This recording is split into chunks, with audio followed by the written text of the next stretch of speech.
Good morning student. आप सब कैसे हैं? आपने मेरा फर्स्ट वीडियो देखा था जिसमें हमने भाषा और व्याकरण के बारे में पढ़ा था। ठीक है, भाषा और व्याकरण के बारे में पढ़ा था। उसमें मैंने आपको भाषा की डेफिनेशन समझाई थी, भाषा के रूप, मौखिक भाषा, लिखित भाषा के बारे में समझाया था।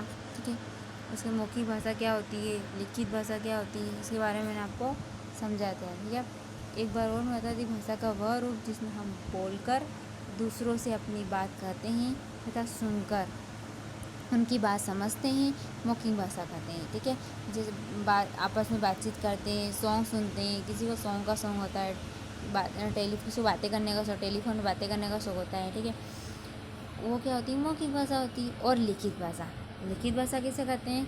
भाषा का वह रूप जिसमें हम लिखकर दूसरों से अपनी बात करते हैं। ठीक है, किसी को लिखने का बहुत शौक होता है तो क्या कहते हैं, अपने भाव और विचार उसको लिख कर प्रकट करते हैं। ठीक है, पत्र लिखना, हम पहले तो क्या है, पत्र से ही एक दूसरे से बातें की जाती थी। ठीक है, एक दूसरे से हाल चाल पूछे जाते थे। लेकिन आजकल टेलीफोन वगैरह सेलफोन होने के कारण वो चीज़ बंद हो गई है। ठीक है, फिर नेक्स्ट शाम पढ़ लिखना, ठीक है, आदि।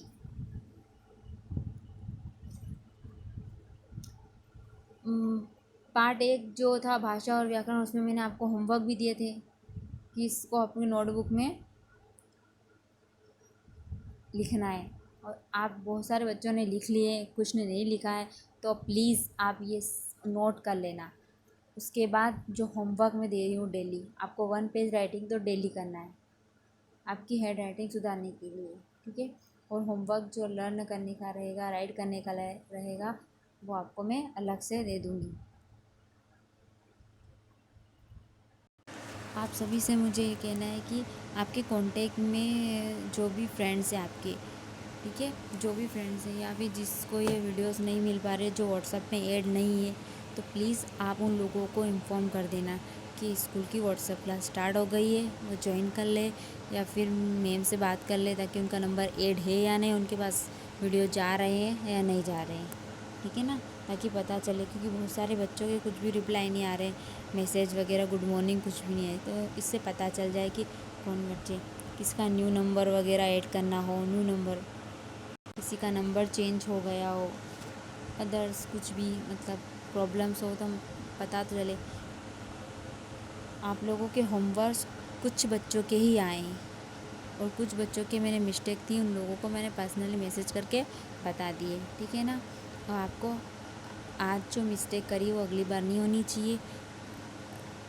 धीरे लिखो, साफ लिखो और अच्छा लिखो।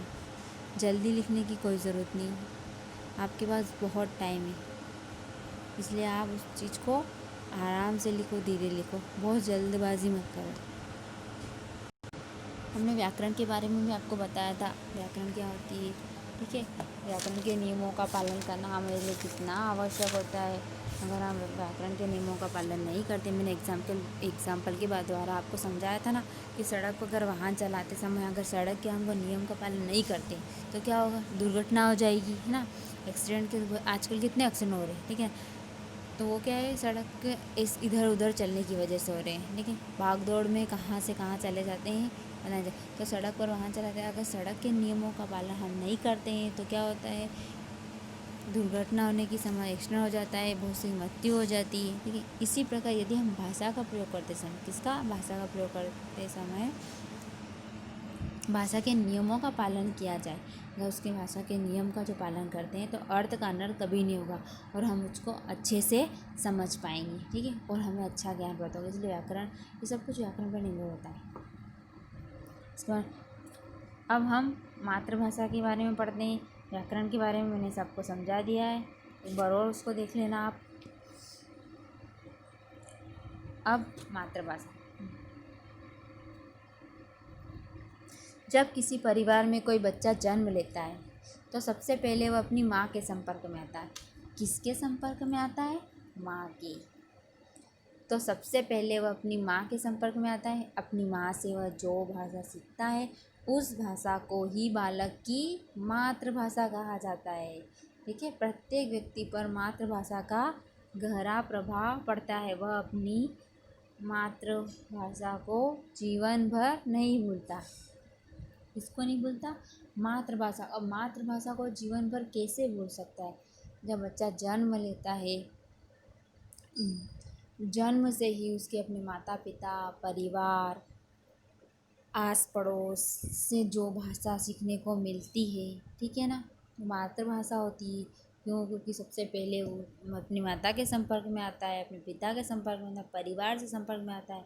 उनके आव भाव, उनके तरीके, उनके रहने के ढंग वगैरह जो भी वो बच्चा देखता है वह सीखता है अपने परिवार से।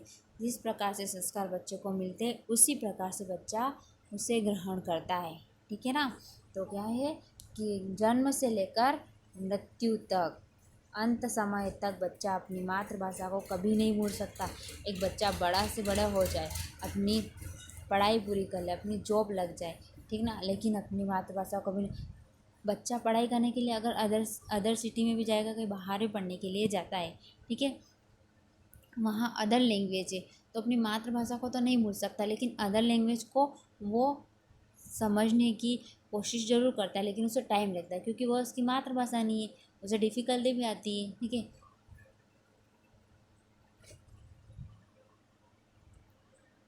तो जब किसी परिवार में कोई बच्चा जन्म लेता है तो अब सबसे पहले किसी संपर्क में आता है? अपनी माता के। आप भी अपनी मम्मी वगैरह से बहुत टच में रहते हो ना, बहुत, आपको भी अपनी मम्मी पापा से बहुत प्यार है, अपने परिवार से प्यार है, आप भी अपने मम्मी पापा और परिवार से दूर नहीं रहना चाहते, ठीक है ना। अब बोली, बोली क्या है? जो हम बोलते हैं, ठीक है ना, छोटे छोटे गाँव में बोली जाती है, एक सीमित क्षेत्र में बोली जाती है, वो क्या है? बोली है, ठीक है। तो बोली का क्षेत्र क्या होता है? सीमित होता है, छोटे छोटे प्रदेशों में बोली जाती है, ठीक है।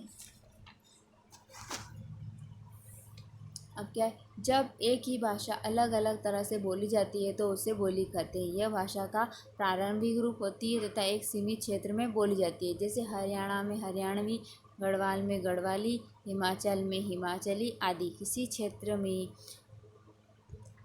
ठीक है, अपने अपने प्रदेश में अपनी अपनी बोली का विशेष रहता है। ये इसकी डेफिनेशन है कि किसी सीमित क्षेत्र में प्रयोग की जाने वाली भाषा बोली कहलाती है, ठीक है। तो बोली भाषा का ही एक रूप है। क्या है? जो बोली होती है भाषा का ही रूप है। भाषा के बारे में हमने आपको समझाया था ना। अब जो बोली देश के किसी सीमित भूभाग में बोली जाने वाली वह भाषा है, ठीक है, जो सीमित क्षेत्र में जाती है। कुछ कुछ जो केवल बोलने के लिए प्रयोग में आती है, हम जो बोलते हैं करते हैं वो सिर्फ बोलने के लिए सीमित रहती है, ठीक है। भाषा का क्षेत्र क्या विस्तार रहता है अथाह इसका फैला हुआ क्षेत्र है। अब बोली का भोजपुरी, गढ़वाली, राजस्थानी आदि प्रदेशों में बोली जाती है। ये सिर्फ इसके प्रमुख जो बोलियों के प्रदेश।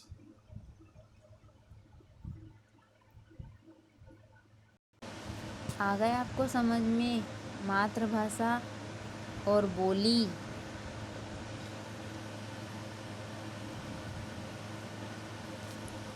अब हम लिपि के बारे में समझते हैं।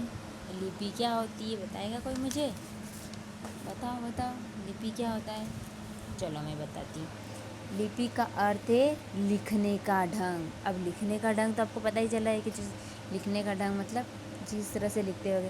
तो किसी भी भाषा की मौखिक ध्वनियों को प्रकट करने वाले जो लेखन चिन्हों को क्या कहते हैं?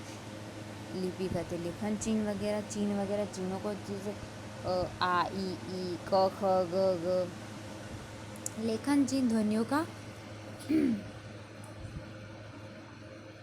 चलो हम पढ़ते हैं। जब हम कुछ बोलते हैं, ठीक है, जैसे हम कुछ बोल रहे हैं, मैं बोल रही हूँ, तो हमारे मुंह से क्या निकल रही है? हमारे मुख से कुछ ध्वनियाँ निकल रही है। क्या निकल रही? मुख से ध्वनियाँ निकलती है, ठीक है। इन ध्वनियों को लिखित रूप में अंकित करने के लिए कुछ चिन्ह प्रयोग किए जाते हैं। इन्हीं चिन्हों को लिपि कहते हैं। लिपि चिन्ह वही है जो मात्राएं वगैरह होती है, ठीक है, क ख ग घ मात्रा किसी की। अब पहले क्या होता था? पहले जब लिखना नहीं जानते थे, पहले ज़माने में लिखना नहीं जानते थे, मतलब शुरुआत में जब था मनुष्य को लिखना नहीं आता था, ठीक है, तब भाषा का केवल मौखिक रूप ही प्रचलित था। ठीक है। धीरे धीरे धीरे मनुष्य को अनुभव हुआ कि अपने भावों और विचारों को सुरक्षित रखने के लिए उसे एक माध्यम की आवश्यकता पड़ती है, ठीक है। तब उसने कुछ चिन्हों का विकास किया, ठीक है। धीरे धीरे चिन्ह प्रचलित हुए, चिन्ह पढ़ने का शब्द वगैरह वर्ण से शब्द बने, है ना, शब्दों से उसका प्रयोग किया, तब मनुष्य को इसका थोड़ा नॉलेज हुआ और उसका प्रयोग हुआ। तो क्या क्या होती इसकी मौखिक ध्वनियों को लिखकर प्रकट करने के लिए निर्धारित चिन्ह लिपि कहलाते हैं, है ना। ये इसकी सिंपल डेफिनेशन हो गई। अब हम आगे पढ़ते हैं कि अपनी अपनी भाषा जो होती है उसके अपने अपने लिपि होती है, ठीक है। एक भाषा एक लिपि में तो लिखी नहीं जाती, तो भिन्न भिन्न भाषा भिन्न भिन्न लिपि में लिखी जाती है। भिन्न भिन्न जो भाषा होती है वो भिन्न भिन्न लिपि में लिखी जाती है। जैसे हिंदी भाषा को देवनागरी लिपि में लिखा जाता है, जैसे हिंदी भाषा को देवनागरी लिपि में लिखा जाता है। इन्हीं हिंदी के अतिरिक्त संस्कृत, मराठी और नेपाली भाषा भी देवनागरी, 4 भाषा हो गई। एक हिंदी, एक संस्कृत, एक मराठी और नेपाली, ये 4 भाषा किस में लिखी जाती है? देवनागरी लिपि में लिखी जाती है, ठीक है। अब उर्दू को फारसी में लिखा जाता है, अंग्रेजी को रोमन में लिखा जाता है और पंजाबी को गुरुमुखी लिपि में लिखा जाता है, ठीक है। आपको इतना समझ में आया? किसी प्रकार की कोई प्रॉब्लम तो नहीं है? अगर प्रॉब्लम आती भी है तो आप मुझसे पूछना, है ना। किसी प्रकार की हेजिटेशन मत रखना। आपको ये सब समझ में आ गया? अब आज का आपका होमवर्क रहेगा CW कॉपी में ये पूरा चैप्टर लिखना, ठीक है। जो अपने पार्ट 1 स्टार्ट किया था भाषा और व्याकरण से लगाकर यहाँ तक आपको ये फिनिश करना। इसके बाद जो भी साहित्य के बारे में मुझे पढ़ाना है आपको, वो मैं आपको आगे बढ़ा दूँगी, ठीक है। लेकिन आज का होमवर्क आपको ये पूरा कंप्लीट करना है।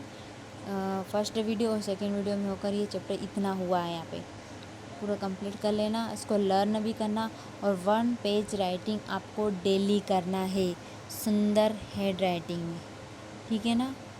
डेली होमवर्क में 1 पेज राइटिंग मुझे चाहिए।